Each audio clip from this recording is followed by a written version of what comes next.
প্রিয় চাঁপাইবাসী, জাতীয় নাগরিক পার্টির উদ্যোগে দেশ গড়তে জুলাই পদযাত্রা আমরা শুরু করেছি। আজকে আমরা এসেছি চাঁপাইনবাবগঞ্জে। আমরা এসেছি জুলাই গণ অভ্যুত্থানের বার্তা নিয়ে।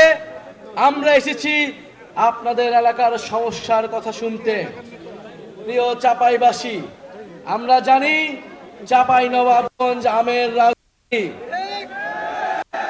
কিন্তু বিষয় এত ঐতিহ্যবাহী জেলা হওয়া সত্ত্বেও এই আমকে এটাকে শিল্পের পর্যায়ে নিয়ে যেতে, এটাকে বিশ্বের মুখে তুলে দিতে, এটাকে রপ্তানি করতে কোনো ধরনের উদ্যোগ আমাদের কোনো সরকারি ন্যায় নেই এখন পর্যন্ত। প্রিয় চাঁপাইনবাবগঞ্জবাসী, আমরা জানি চাঁপাইনবাবগঞ্জ রেশম শিল্পের জন্য বিখ্যাত, কিন্তু এই রেশম শিল্প দিনে দিনে হারিয়ে যাচ্ছে। কোনো ধরনের উদ্যোগই নেওয়া হয়নি আমাদের এই জাতীয় শিল্পকে বাঁচিয়ে রাখার জন্য। আমরা চাই বাংলাদেশের যে জাতীয় শিল্প রয়েছে, কুটির শিল্প রয়েছে, সেগুলোকে যথাযথভাবে সংরক্ষণ করতে হবে। প্রিয় চাঁপাইনবাবগঞ্জবাসী, আমরা জানি আপনারা দীর্ঘদিন ধরে ট্রেনের জন্য আন্দোলন করছেন। আপনারা একটা আন্দোলন ট্রেন চান, সরাসরি ট্রেন চান চাঁপাইনবাবগঞ্জ থেকে। আমরা আজকের এই সমাবেশ থেকে আপনাদের এই দাবির প্রতি পূর্ণ সমর্থন জানাচ্ছি। আমরা আহ্বান করি সরকার যাতে দ্রুত সময়ের মধ্যেই চাঁপাইনবাবগঞ্জবাসীর এই দাবি পূরণ করে নেয়। প্রিয় চাঁপাইনবাবগঞ্জবাসী, চাঁপাইনবাবগঞ্জ আমাদের সীমান্তে প্রতিরোধের প্রতীক।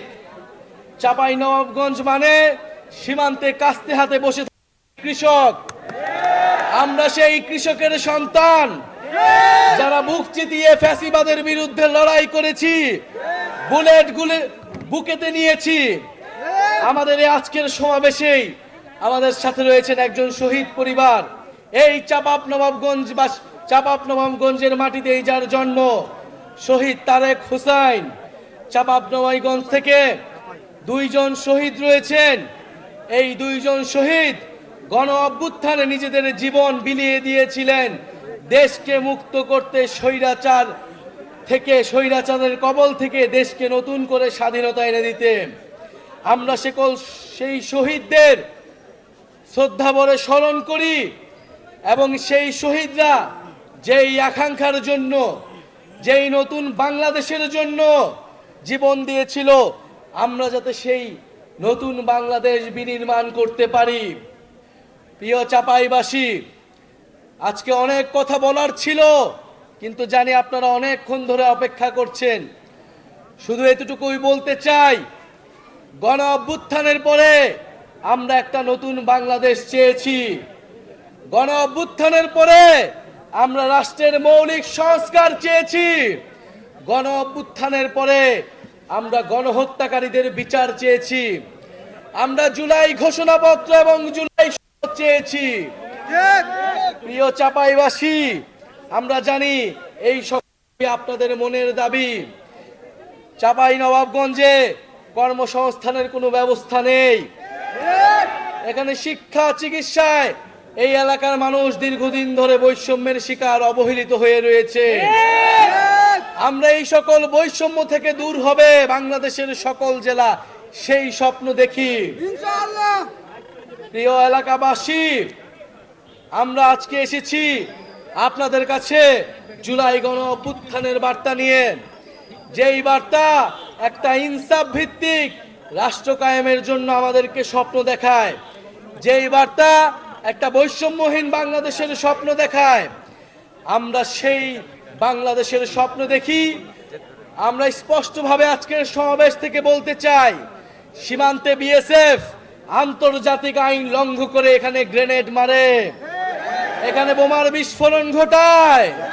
অনেক কাল হয়েছে, সীমান্তে অনেক বাহাদুরি হয়েছে দাদাদের, সেই বাহাদুরির দিন শেষ হয়েছে।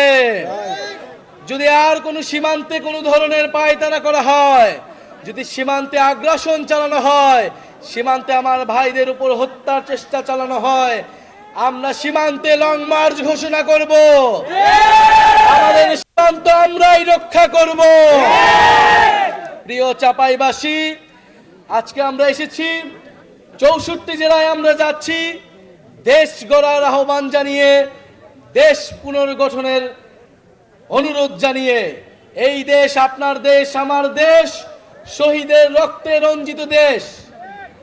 যেই তারেক এই চাপাই নবাবগঞ্জের বাসিন্দা, মাত্র 16-17 বছর বয়স, কাঠের দোকানে কাজ করত, সে ওই জুলাই গণঅভ্যুত্থানে অংশ নিয়ে শহীদ হয়েছে। আপনার সন্তানেরা শহীদ হয়েছে, আহত হয়েছে দেশ সংস্কারের জন্য, নতুন বাংলাদেশের জন্য, সমৃদ্ধ বাংলাদেশের জন্য। সেই স্বপ্ন পূরণ করা আপনার আমার দায়িত্ব। আপনার আমার কাছে সেই স্বপ্ন হচ্ছে আমানত। সেই আমানতের খেয়ানত আমরা করতে পারি না। ইনশাআল্লাহ আমাদের সেই স্বপ্ন পূরণ হবে। আমরা আজকে বিদায় নিচ্ছি। বিদায় নেবার আগে বন্ধুরা, আমরা আপনাদের কাছে প্রতিজ্ঞা চাচ্ছি, শপথ নিতে, নতুন বাংলাদেশের পক্ষে, রাষ্ট্রের মৌলিক সংস্কারের পক্ষে। আমরা কি সব নতুন বাংলাদেশের পক্ষে আমরা আছি, সংস্কারের পক্ষে আছি। এই মুহূর্তে কি দরকার? এই মুহূর্তে দরকার বিচার আর সংস্কার।